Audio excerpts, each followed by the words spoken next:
मला पत्रकार मित्रांनो 99ला ज्यावेळेस आम्ही सरकारमध्ये आलो त्यावेळेस इतकी वेगवेगळ्या प्रकारची प्रकरणं माझ्याकडे आली होती. एकच प्रकरण सांगतो तुम्हाला, त्याच्यामध्ये तुम्हाला अजूनही मी रेकॉर्ड दाखवीन, फाईल काही केलेलं नाही. त्यात पुरंदर उपसा सिंचन योजना ही 330 कोटी रुपयाची झालेली होती. मी आल्यावर ती रद्द केली. पुन्हा त्याच्याबद्दल काही अधिकाऱ्यांनी सांगितलं दादा ह्याच्यात गडबड आहे आणि मी त्याचा पुन्हा नवीन एस्टिमेट करायला सांगितलं. पत्रकार मित्रांनो 220 कोटी झालं. 220, 330 आणि 220.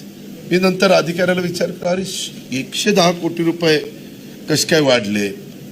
ते म्हणले आम्हाला सांगण्यात आलं की आम्हाला पार्टी फंड पाहिजे म्हणून त्याच्यात 100 कोटी वाढवण्यात आले आणि मग हे 100 कोटी वाढवत आहेत म्हणून त्या रिटायर झालेल्या अधिकाऱ्यांनी सांगितलं की आमच्याही लोकांनी 10 कोटी वाढवले. असे 110 कोटी वाढवले.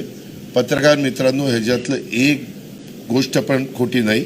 मी अजूनही ती फाईल 330 कोटीची मान्यता दिली होती का नव्हती ती दाखवीन.